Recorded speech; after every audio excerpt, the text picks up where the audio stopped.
Hi, I'm Jane Graves and I'm a green enthusiast, and today I'm here with Susan Hunt-Stevens. And Susan, you're going to tell us how to save water around the home. Definitely. So I'll give you the top 5 ways that you can save water. So the first one is to install low flow faucets and shower heads. What people don't realize is that the flow of water that you use can be cut by almost 50% just by those 2 small actions alone. And so all you have to do is get these little aerators that go onto your faucets, and then you need to swap out your faucet heads. You can find low flow fixtures at any Home Depot or Lowe's or store, and it can cut your water use by up to 50%.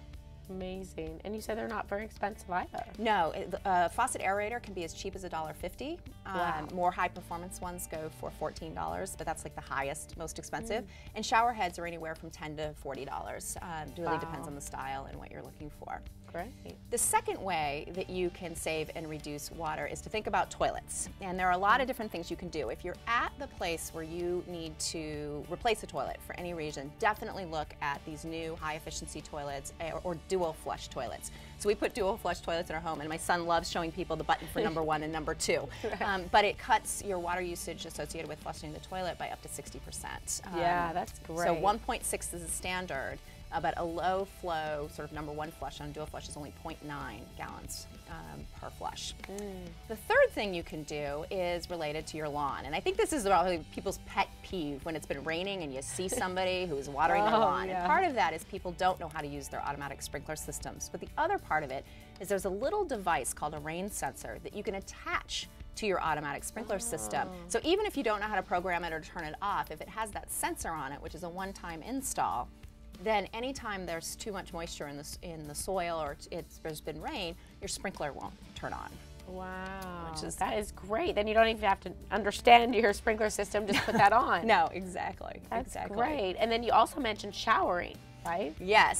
So if you're a fan of the 20-minute shower, I'm sorry to say, you either have to change how frequently you do it, but 5 minutes is what many people advocate as a water-efficient shower. And I know that that's a hard thing to keep track of. So there's these little devices that you can put in your shower or on your shower that will turn the water off for you. Oh my gosh. Or so you're just done.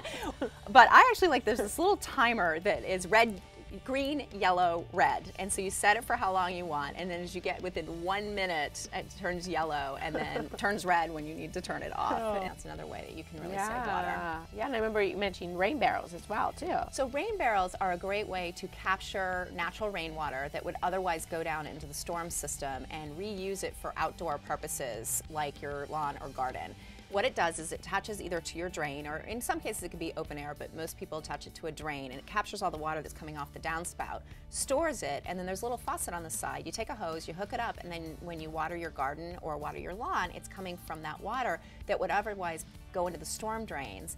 And what's great about getting storm water reduced is storm water often has toxins and things that get into rivers and hurt fish and all of this. So not only are you keeping it out of the storm drains, you are reusing it for another purpose. If you get really fancy, you can get into what are called gray water systems, and those are systems that capture rainwater and or home wastewater and reuse it for non-drinking purposes, things like laundry and outdoor irrigation and things like that. Wow. So those are the top 5 ways and things that you can do around the house to save water. Okay, so to recap, we want to reduce the amount of time that we spend in the shower, look at the toilets that we're buying, the dual flush, also our faucets, put that, little device on to reduce the flow, rain barrels like you mentioned, and then also I love what you said about the sensor on the sprinklers. That is fantastic. And getting to know that sprinkler system can make a huge difference for Yeah, most people. Really. So no more,